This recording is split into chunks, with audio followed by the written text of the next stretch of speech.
Welcome back to the channel, guys. On this episode we are going to talk about bait in depth. We're also at Doddington Lane Pits in Northamptonshire. I'm fishing on Moon Lake. It's my first time on this venue. Lovely looking venue, very comfortable. Some really good fishing here, up to £40. Day ticket venue. I'll bring you along for the journey with me. Hopefully we'll get amongst a few fish. Let's get it. Welcome to WTF.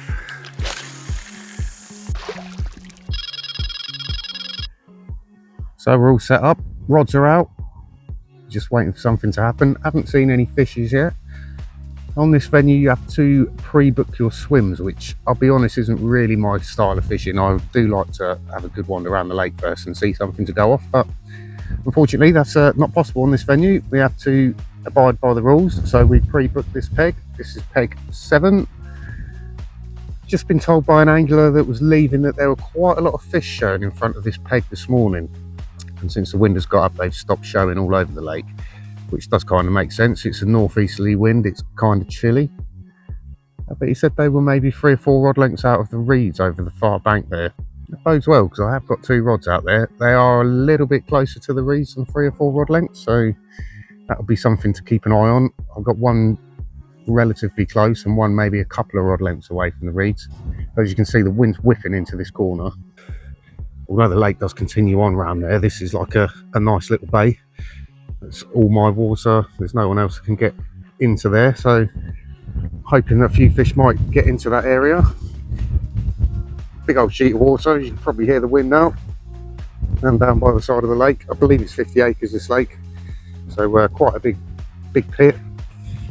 But I've been told by a few anglers now that, you know, out towards the reeds is where they're generally getting caught. Fingers crossed we'll have some action. We've got 48 hours to make it happen. Yeah, we'll see how it goes. Like I say, new venue for me.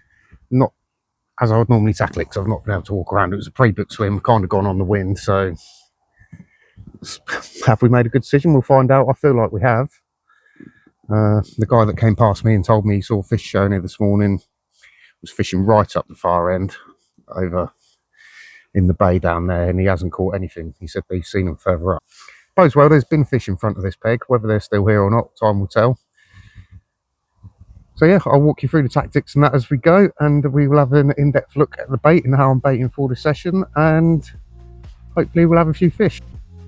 So before we move on, I just want to say that I've given you a little bit of that information there.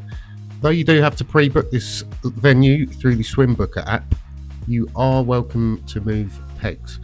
So after speaking to the bailiffs who are on site during the day, they'll be in the lodge as you come into the venue, and also where you dip your nets and mats before you start. If you wish to have a look around the lake before you start fishing, you are welcome to do so. And if you decide you want to fish a different peg, all you have to do is check in the Swim Booker app that nobody else is booked on for the time that you're going to be there. And if you then go back to the lodge and speak to the bailiffs, they can then update the app with your new swim choice. So you are welcome to have a walk around the lake. You don't have to stick with the choice that you've made, but you do have to book a swim before you get there. Hope that makes sense. Didn't want to give any duff information. Well, first day's drawing to a close, and the fact that I'm talking to you now probably tells you that I haven't had any fish as yet. So there have been fish active and showing, but they've all been in the out of bounds, which is way down there at the other end of the lake. Wind's drawing in here though, and they have been showing on the far bank, which is where I'm fishing to. I've also had a few liners. Confidence is still quite high. I'm not overly surprised I haven't had anything. There's a big pit. There are a lot of fish in here, but I mean, it's the first time I'm fishing here myself, so yeah, we've still got plenty of time. We'll see what happens. I will hopefully see you in the night with a fish. If not, I'll see you in the morning, and we will start going through bait in detail. Let's hope we get a few fish on the bank.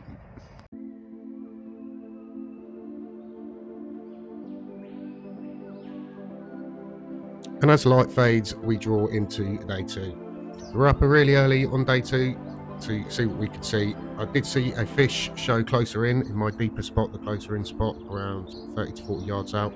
John saw a couple out in the bay in front of him, but as yet still no fish. Well, we're 24 hours in and we've finally had a couple of fish, but not to my rods, to John's rods. And The old London bus has happened again. This one's 2312. Lovely fish. Beautiful scales on him. The one we have in the sling is considerably bigger than this, so we'll slip this one back and we'll get that one out for a look.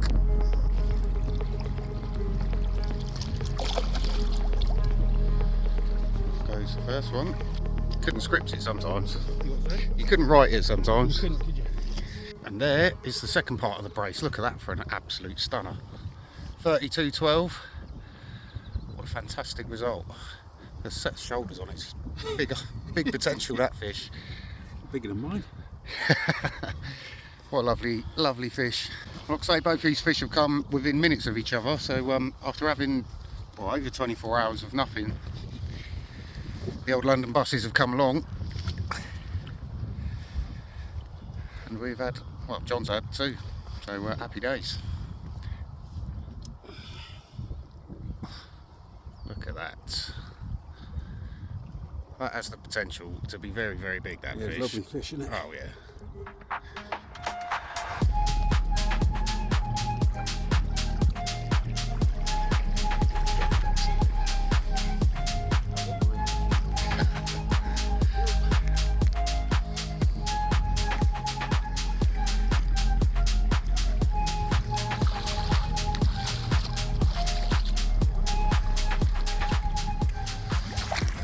Nice one, mate.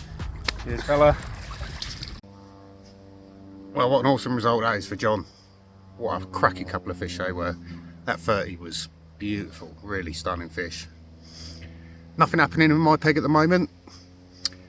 So John had moved his rods to where he'd seen a couple of fish early this morning. We were both up at the crack of dawn. And not much was showing, to be honest. Nothing out to the far bank where I was fishing. There were a couple of fish in this bay though, so I had a rod in the bay anyway here, and I saw a fish very close to it, and I had another one here that showed. So I've now got two rods in there. Similar to John, he saw fish, you know, in front of him over there, so he did a similar thing. Like I say, it's been very quiet. We're now 27 hours in. We've had the odd liner here and there. I had a kind of a pickup. I'm not really sure if it was a pickup or if it was a liner. It was kind of and stopped, went back to where it was. So I suspect it's probably a liner. But other than that, it's been quiet. I haven't seen anything really in front of me other than in the bay. So, but you know, now I've got two rods in there. You don't know, do you? You know, we've been set here for a long period of time. Nothing's happened. John's had two within minutes of each other. Brilliant result. Nice to have seen a couple of fish, to be fair. Yeah, on the old Baitworks bait as well, so we'll go through that shortly. Well, after that fantastic result for John, I thought I should talk to you about bait, as I promised. So it's not really any secret anymore that I use Baitworks bait. I want to make it perfectly clear, I'm not paid to promote Baitworks stuff. I'm in no way affiliated with Baitworks. I just love their products. Now, over the years, I've used a lot of different baits. Ever since I've switched to Baitworks, my results have been fantastic. I have my UK personal best on Baitworks stuff. I'll be honest, I would never switch back to anything else now. Now, you see here, I've got the Atlantic Heat and the Royal Marine. They're both shelf life. I favour shelf life just because I don't really have the storage space to keep freezer baits. I have used the freezer baits in the past, but you know, if I got 15 kilos of boilies at home, I haven't got the space to store those. The shelf lives are great. They're stabilised with natural salts and sugars. You know, there's no artificial preservatives or anything in those. So I'm more than happy to use the shelf lives. All of the videos that I've done so far, I've been using these baits. Generally the Atlantic Heat.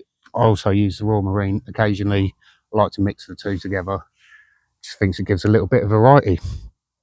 Now the beauty of Baitworks bait, and if you look on their website, it will tell you this and go into more detail.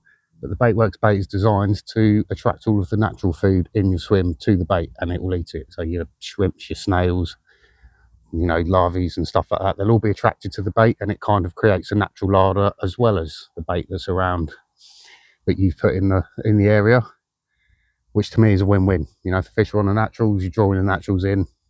it's all going to help attract the fish to you. You can also see I have a variety of other products here, dips, oils. I've also got Scent from Hell pop-ups, so my little pink toppers are always a Scent from Hells. I've also got, yellow ones, just got the standard Atlantic Heat pop-ups. So they're the little toppers that you see on top of my bottom bait rigs. Generally the bottom bait is an Atlantic Heat or Royal Marine. Also have the oils and stuff that I also use to prepare my baits. Scent from Hell spray, which I use for the pop-ups along with the spicy squid goo. And also some powders, so crustacean compound and sea stim. I use both of these to prepare my boilies. So we'll start off by taking a handful of Atlantic Heat out of the bag. There we go. So you don't want loads in the bottom of the bucket. You just want it to, be able to move around because you're going to be mixing stuff in with them. Next in, you're going to put Atlantic Heat hot fish oil. The oil for me is mainly as a carrier to carry the food signals up through the water column. So just a little drizzle of oil in there. What you're looking to do is just give the boilies a little sheen. You can see in there, they're just a little shiny. Now, in an ideal world, you leave them for 15 minutes or so, just for the oil to soak in. Obviously, for the purpose of this video, I'm not going to do that. So next up is your heavy dip. In this case, Atlantic Heat dip. And that's going to provide some stickiness. You'll see why shortly. And B, provide heavy attraction around the boilies when they're on the bottom. You don't want to go mad with these. Too much liquid in there, when you put the next stage in, it's all going to stick to the bucket. So you just want there to be a nice sheen on those baits. That dip is very thick. So you can see already there's a little bit of overspill on the bottom of the bucket. So they're glazed, they're sticky, they're glazed with the oil and they're glazed with the dip. So you don't want to let the dip dry. Next you want to come in with sea stim. Now I haven't got a lot of this left, to be honest. As you can see, I use it quite a lot. And we just dust a bit of that on there. It's got a really kind of meaty, kind of gravy kind of smell to it, sea stim. It just works. Get that on there, get a nice dusting on there. Like I say, I'm pretty much out of this, so let's get all of that in there. And you can see they become very sticky and dusty, which is what you want. Next up, crustacean compound. Now this is a very fine dust. And now you can see those baits are dusty. They're not dry, they're still sticky. They've got a lovely dusting on them. And that's pretty much it. The next thing you want to do is just leave them out in the sun to properly dry, and it will form a nice crust in there. And once they're dry, that gives all of the products more time to get to the bottom when you put them out. And it just leaves attraction. The powders will come off fairly quickly once they're on the bottom. Then you've got the heavy dips. The heavy dips will form a small cloud, and the oils underneath will take some of that heavy dip up through the water column, put smell through the water column to provide, try and draw the fish down. So that's the thinking behind doing the boilies like that. The fish seem to love them.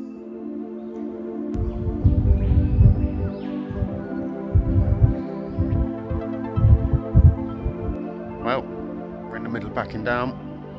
As you can see, kits everywhere. Rods are still out, but we are staring a blank in the face. That's how it goes sometimes. That's why we call it fishing and not catching. Take the rough with the smooth. John's had another one this morning, so he's had 3 fish now.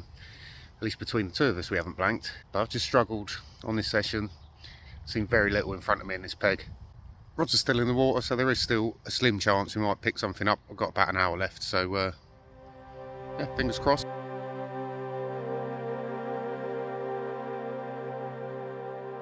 We are back at Doddington. We're in peg 5 today. There's been fish caught right at the top end, right up in peg 20. There's a 40 came out last night, so there's obviously fish up the top end. There's a guy in peg 1 further down the other way. He's not caught anything. However, the wind is supposed to whip round tomorrow. It's supposed to be blowing an absolute gale down here, and it's going to be rather wet, so I'm hoping the fish will move with the wind. That's what the bailiffs have said, that they generally tend to move with the wind, so that's what we're banking on. Let's hope we can get amongst a few this session. Well, we're all set up. rods are out, home's all made and sorted. I'm batting down the hatches because the weather is coming in later this evening. So as you can see, peg 5. You can also see bait boats only in this swim. Overhead power lines. They're a lot closer than they look. So no casting from here. So to find my spots, I have put my marker rod into the bait boat, taken it out and then pulled it back as usual. So I've got a rod over here, a couple of rod lengths off the reeds, and then I've got 2 out to this bush out here. One to the left, one to the right, 23 and 24 wraps. It's just where it drops off from 6 foot to 8 foot. Yeah, hopefully that will do the do. I've got my hat looking a bit messy. I'm a little bit warm, it's quite muggy out here at the moment, but I'm going to make the most of that because it's not due to last. The forecast from 11 PM this evening is hammering rain and 40-mile-an-hour winds. It's flat calm at the minute, but when the wind did get up a little while ago, the wind was already kind of drawing up this way, so hopefully that will bring the fish with it. Time will tell. In the meantime, I'm going to chill, see if I can see any signs of fish. I haven't seen anything anywhere yet, but you know, it is now late October. It's very mild still. We haven't really had a proper frost yet, so fingers crossed. There have been fish coming out. Like I say, guy up in 40, guy up in peg 20, completely the other end of the lake, had 40, a 30 and a 20 last night, so hope I've made the right decision. Kind of going on the wind. I'm not expecting much today, but tomorrow will be the day if it's going to happen. You never know, might get a surprise one in the meantime. If you follow the channel, you might recognise that from a recent picture. He's become my new mascot for the session. Let's hope he brings me some good luck.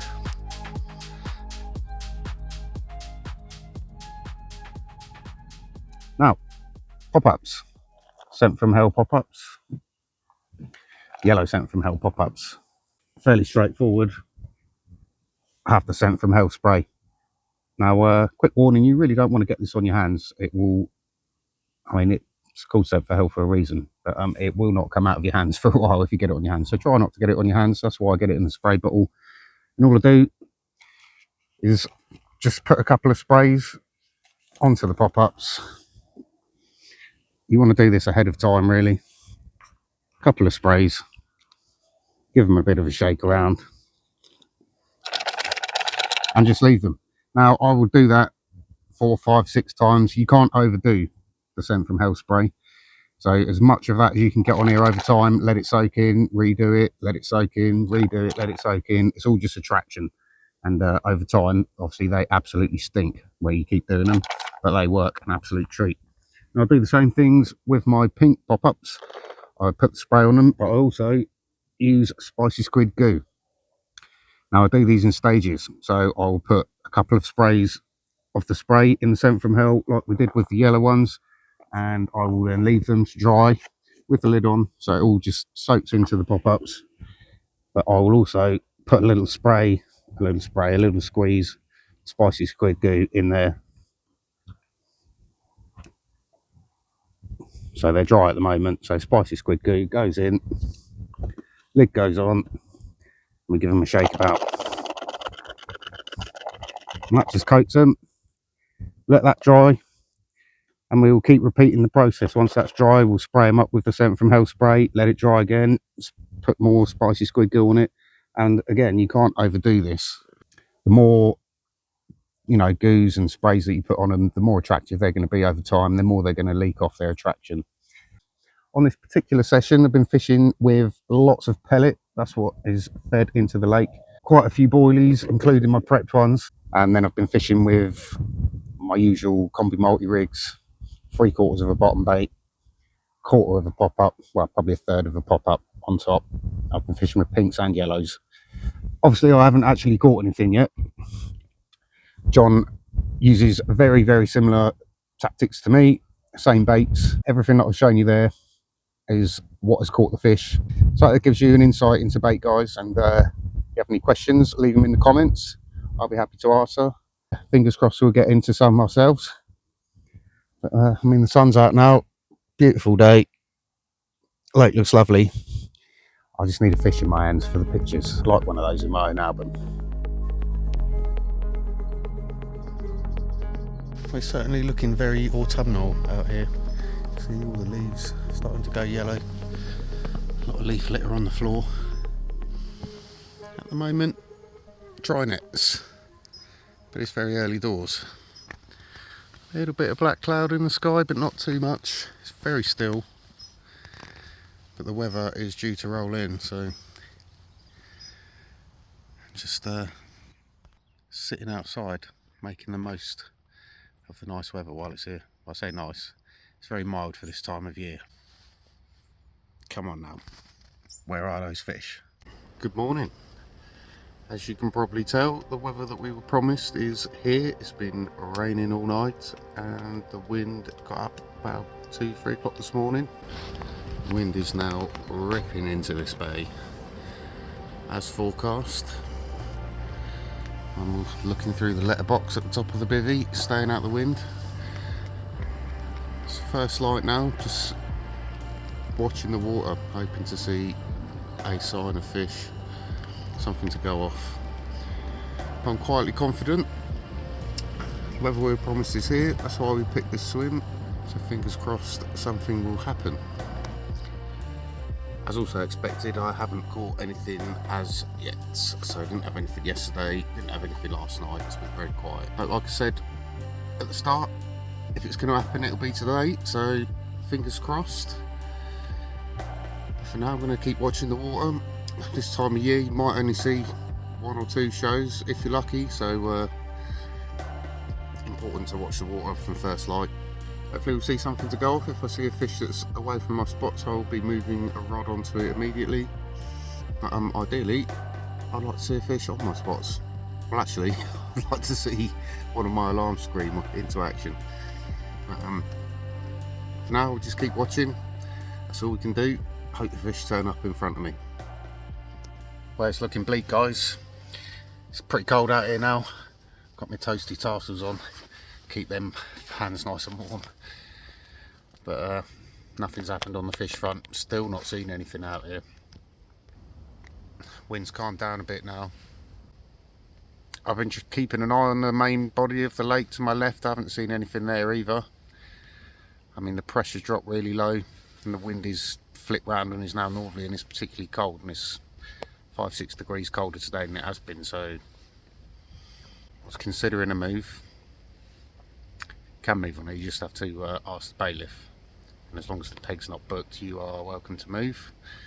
I'm at a bit of a quandary as to what to do. Do I risk moving, or do I sit it out and hope the fish turn up? Yeah, it's a difficult one. I'm staring another blank in the face at the moment. That'll make a thrilling video for you guys, won't it? You see me blank for well, I mean, it'd be 96 hours straight if I don't catch one before we leave here. Doddington's proving a bit tricky for me at the moment. That's how it goes. Yeah, I'll check in with you in a bit. Well, it's starting to lose the light and it's looking like my gamble on the fish moving down here on the wind is not going to pay off. It's still looking very bleak out there. Where are the fish? Somebody tell me, please. It's been a bit of a slog and it is quite chilly now. That wind is really quite fresh. Just had some dinner, got a full belly, still got the night and tomorrow morning. And if I could just see a sign of a fish, just something to go on, it'll bring the confidence up a little bit, but it's just not happening at the moment. So the joys of carp fishing, but that's why we call it fishing and not catching. And if I do get one, it will be worth the wait. Like I've said before, sometimes it's not the catching them, sometimes it's the struggle in getting them that makes it worthwhile.